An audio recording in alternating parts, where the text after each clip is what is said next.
उभरा क्षात्र वीरो उठो चलो, सनातन धर्म सूर्य उभरा क्षात्र वीरो उठो चलो, उठो चलो।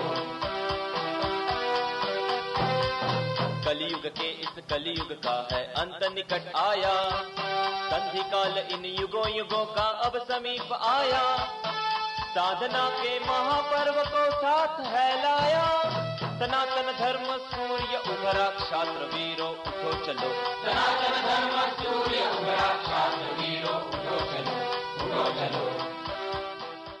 कॉन्वेंट स्कूलों की जगह बापूजी ने एक विकल्प होता है, हम खाली बोलते रहें और कुछ प्रयास ना करें तो उससे परिणाम नहीं आता। बापूजी ने जो बोला उसका एक विकल्प भी दिया साथ में, तो गुरुकुलों की स्थापना करवाई और लगभग 50 गुरुकुलों की स्थापना, जिसमें बच्चों को जो जो शिक्षाएं दी जाती है मैं दोहराऊंगा नहीं, जो नीलम बहन ने बताया, उन स्कूलों गुरुकुलों के माध्यम से पूरे देश भर में जो बच्चों का जो रिजल्ट आ रहा था, जो परिणाम आ रहा था, वो बहुत अच्छा आ रहा था, वो उन्हें देखा नहीं गया। दूसरी बात कि जो सबसे बड़ा विरोध बापूजी का हुआ और सबसे बड़ा जो षड्यंत्र जिन्होंने रचा, उसका मुख्य कारण था कि बापूजी इस देश में धर्मांतरण के खिलाफ बहुत बड़ा कार्य कर रहे थे। आज भी बड़े बड़े जो राज्य हैं, गरीब है, पिछड़े वर्ग हैं, उस क्षेत्रों में जाकर के बहुत सारे, क्योंकि इनकी एक पद्धति होती है, ये उनको टारगेट करते हैं जो गरीब हैं, लाचार हैं, भोजन नहीं मिलता, ऐसे लोगों के पास जाकर के और उनको कन्वर्ट करते हैं। मैं खुद चर्च के अंदर गया वेशभूषा बदल करके, और मैंने वहाँ चर्चों में जाकर के सर्वे किया, देखा, बहुत सारे चर्चों में गया कि किस तरीके से लोगों को बेवकूफ़ बनाते हैं। वहाँ के अलग अलग पादरियाँ, जो पादरी होते हैं वो अलग अलग रखे जाते हैं, और रविवार के दिन उनका पूरा, शनिवार को पूरे लोग इकट्ठे होते हैं और बड़ा तेज साउंड चलता है। जो नन होती है उनकी जो प्रचारिका और जो होते हैं वो पूरे इसे एक सप्ताह तक पूरे अलग अलग क्षेत्रों में जाते हैं, नए नए लोगों को कन्वर्ट करके और फिर लेकर के आते हैं, और आकर के पूरा तेज साउंड चलता है और ये फायदा हुआ, ये हुआ, नरगल, उनको लोगों को बेवकूफ़ बना करके वो करते हैं। तो हम भी गए वहाँ पर, हमने देखा, तो मैंने कहा कि मुझे जो पादरी जी अभी गए हैं उनसे मुझे मिलना है। तो बोले क्यों मिलना है? तो मैंने कहा थोड़ी चर्चा करनी है। तो उनसे नहीं मिला, दूसरे बंदे से मिलाया। तो मैंने उससे एक प्रश्न किया कि देखो, हम तो सबको, हमारी जो, हम सनातन धर्म से हैं और हम तो सब में परमात्मा को देखते हैं, आपका क्या कहना है? तो बोले नहीं नहीं, हमारा ऐसा मानना नहीं है। तो मैंने कहा क्या कुत्ते में परमात्मा है? बोले नहीं, कुत्ते में कैसे परमात्मा होता है, लेकिन हम तो कहते हैं कि कण कण में परमात्मा है। तो मैंने कहा मैं सिद्ध कर दूँ तो उसके कुछ समझ में नहीं आया, तो उसने अपने से सीनियर किसी को भेजा, फिर उसने कुछ सवाल जवाब किए, उससे भी मैंने सवाल जवाब किए, वो भी चला गया, तो फिर तीसरे को किया। मैं इसलिए बता रहा हूं कि अंत में ऐसे 4 लोगों को भेजा और 5वां जो आया वो बंदा, आप सुन के हैरान रह जाएंगे कि वो पंडित था। पंडित था, उसने रामायण में, उपनिषदों में, वेदों में पीएचडी कर रखी थी, और वो सिर्फ इसलिए रखा गया था कि हिंदुओं के जो ग्रंथ हैं और उनमें जो उनके जो भगवान हैं, उनके अवतार हैं, उनकी कैटेसाइज करके और जीसस को, गॉड को सुपीरियर बता करके और अपनी बात रख के अपने ही लोगों के द्वारा अपनी बातों को काट करके और लोगों को कन्वर्ट करते हैं।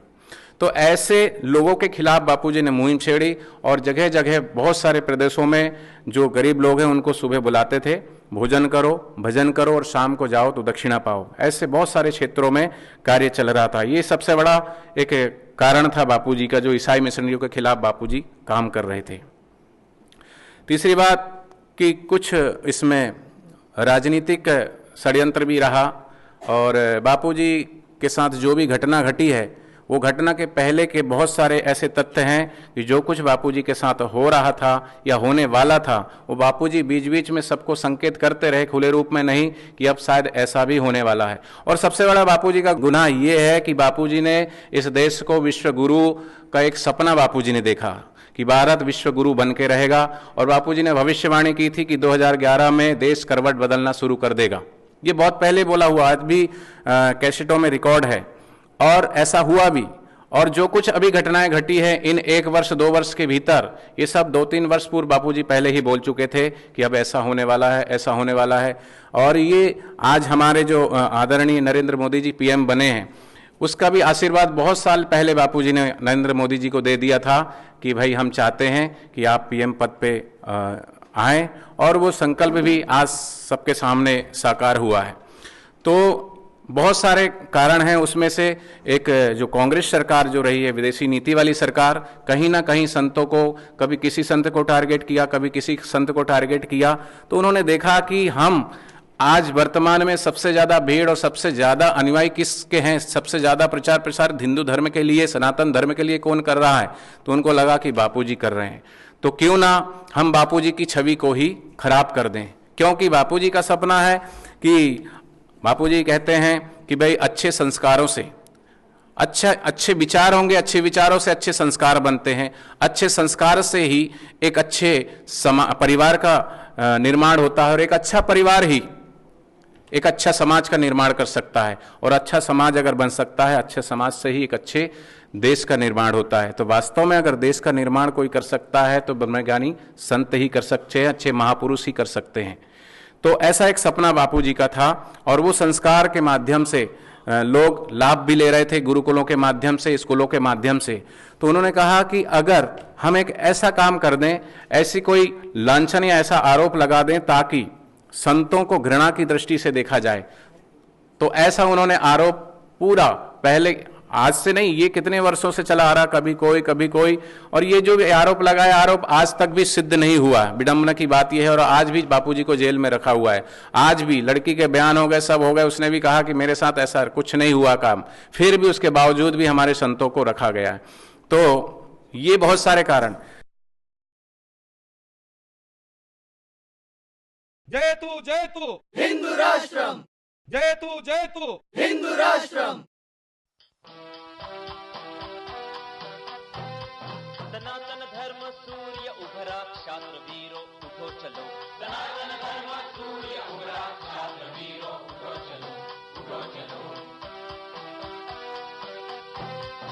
कलयुग के इस कलयुग का है अंत निकट आया, संधि काल इन युगों का अब समीप आया।